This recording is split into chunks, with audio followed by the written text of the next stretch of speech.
આમોદ કેરવાડાના નવી નગરી પાસે ગટરમાં કાર ફસાઈ જતા ચોરો ગાડી મૂકીને ફરાર થઈ ગયા। આમોદ તાલુકાના કેરવાડા ગામમાં મોડી રાત્રે બકરાઓ ચોરીની 4 વ્હીલ સ્વિફ્ટ કાર ગટરમાં ઉતરી જતા ચોરોનો ભાંડો ફૂટી જતા 4 વ્હીલ ગાડી મૂકીને ચોર ઈસમો ફરાર થઈ ગયા હતા।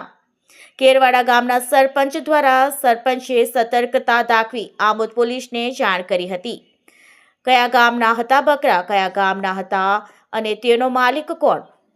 હાલની પ્રાથમિક તપાસ મુજબ આ બકરા આસપાસના જ કોઈ સીમ વિસ્તાર કે નજીકના ગામમાંથી ચોરાવવામાં આવ્યા હોવાની શંકા છે।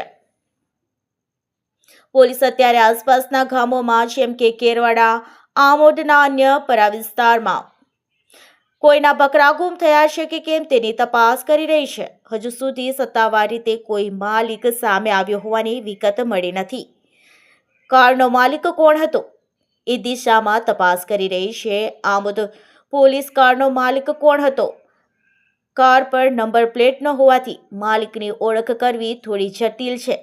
જો કે પોલીસ ચેસિસ નંબર અને એન્જિન નંબર દ્વારા આરટીઓ ગાડીના અસલી માલિકની વિગતો કઢાવી રહી છે।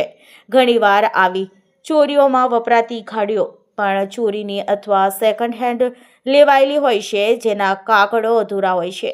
પોલીસ કાર્યવાહી આમોદ પોલીસે અત્યાર નીચે મુજબની દિશામાં તપાસ હાથ ધરી છે। કારમાંથી મળેલા પુરાવો, બિયર અને અન્ય સામાન દ્વારા આરોપીઓનું પગેરું મેળવવું, હ્યુમન ઇન્ટેલિજન્સની મદદથી ભાગી ગયેલ શખ્સોને પકડવા, પશુ ક્રૂરતા નિવારણ અને ચોરીનો ગુનો દાખલ કરવાની તાજવીજ હાથ ધરી છે।